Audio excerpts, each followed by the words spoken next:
اعوذ باللہ من الشیطان الرجیم بسم اللہ الرحمن الرحیم السلام علیکم ورحمۃ اللہ وبرکاتہ۔ پیارے بھائیوں اور بہنوں، میں امید کرتی ہوں کہ آپ سب خیر و عافیت سے ہوں گے۔ میری دعا ہے کہ اللہ پاک آپ سب کو خیر و عافیت سے رکھیں، آمین۔ ناظرین، ایک بھائی نے سوال کیا ہے کہ اگر بیوی مہینوں تک دور رہے، یعنی آپس میں ملاپ نہ کر پائے، کسی مجبوری کی وجہ سے یا کسی بیماری کی وجہ سے، یا اس کو ملنے میں درد ہوتا ہو یا تکلیف ہوتی ہو، یا ایسا کوئی روحانی مسئلہ ہو یا کوئی بھی دوسرا مسئلہ ہو جس کی وجہ سے بیوی قریب نہ آنے دیتی ہو، تو ایسی صورت میں شوہر کیا کرے؟ پہلی بات تو یہ سمجھ لیجئے کہ نکاح کے بعد ایک ہی تعلق نہیں ہوتا جس کو پورا کرنا بہت ضروری ہے۔ یعنی صرف دو جسموں کے ملاپ کا نام نکاح نہیں ہے، بلکہ یہ دو زندگیوں کو ایک کرنے کا نام ہے۔ یہ پوری زندگی کو خوش اسلوبی کے ساتھ نبھانے کا نام ہے، نسلوں کو پروان چڑھانے کا نام ہے۔ نکاح ہے دو خاندانوں کے آپس میں جوڑ کا نام۔ یہ یاد رکھیں کہ نکاح کے فوراً بعد بیوی سے اپنی اس طلب کا پورا کرنا یہ ضروری نہیں۔ کسی حدیث میں نہیں ہے، نہ ہی قرآن پاک میں ہے کہ نکاح کے فوراً بعد اگر آپ نے اس عمل کو نہیں کیا تو آپ گناہگار ہو جائیں گے۔ یہ بات یاد رکھیں کہ کبھی کبھار بیوی کافی کم عمر ہوتی ہے، جس کی وجہ کر اسے اس عمل تک آنے میں دشواری محسوس ہوتی ہے۔ علماء یہ کہتے ہیں کہ بیوی کو اس عمل پر رضامند کرنے کے لیے بیوی کے ساتھ پیار محبت کی باتیں کریں، پہلے اسے اپنے قریب لائیں، تاکہ جب آپ اس عمل کی طرف آنا چاہیں تو وہ پریشان نہ ہو، چڑچڑی نہ ہو، آپ سے نفرت نہ کرنے لگے۔ تو اس بات کو یاد رکھیں کہ جب ایک دفعہ بیوی کے دل میں اس چیز کو لے کر نفرت پیدا ہو گئی تو اب آپ پھر کبھی بھی اس کے دل میں محبت نہیں ڈال سکیں گے۔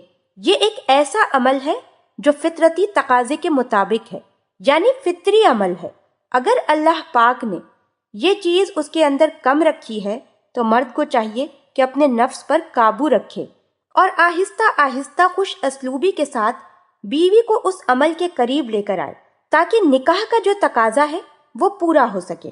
نکاح کے بعد صرف اس بنا پہ کہ ہم بستری نہیں ہو رہی تو اس طرح کئی گھر برباد ہو جاتے ہیں۔ کیوں؟ کیونکہ مرد اپنے آپ پر قابو نہیں رکھ پاتا، اپنے نفس پر قابو نہیں رکھ پاتا، جس کی وجہ سے گھر برباد ہو جاتے ہیں۔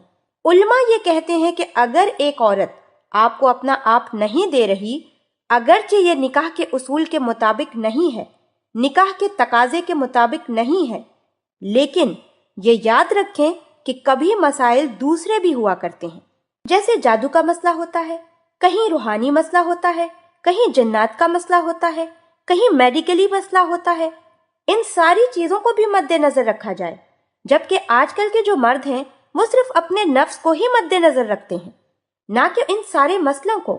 اور جب ان سارے مسائل سے نظریں ہٹا لی جاتی ہیں تو گھر بھی برباد ہوتے ہیں، طلاقیں بھی وجود میں آتی ہیں۔ یہ یاد رکھیں کہ نکاح کے بعد اصل مقصد گھروں کو بسانا ہے، نہ کہ صرف دو جسموں کے ملنے کا نام نکاح ہے۔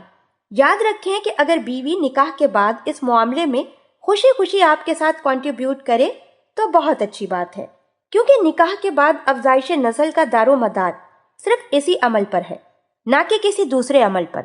ہاں، اگر آپ حرام عمل سے بچنے کے لیے اپنی بیوی کو اس عمل کے لیے رضامند کرنا چاہیں تو علماء کے اصولوں کے مطابق اس کے پاس جائیں، بیوی کو پہلے کوئی اچھا سا تحفہ پیش کریں، پھر پیار سے اسے اپنے قریب لائیں، اس کے ساتھ خوش اسلوبی والا معاملہ کریں، پھر اس کو آہستہ آہستہ اس عمل کی طرف لائیں۔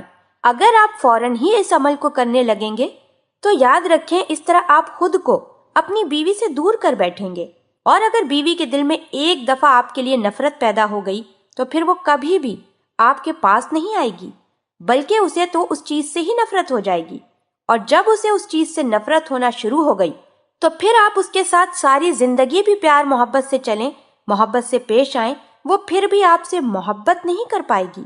اسی طرح بیویوں کو بھی چاہیے، اگرچہ وہ کم عمر ہیں، لیکن آج کل کوئی ایسی لڑکی نہیں جسے ان سب چیزوں کا پتہ نہ ہو، جسے ان معاملات کا پتہ نہ ہو۔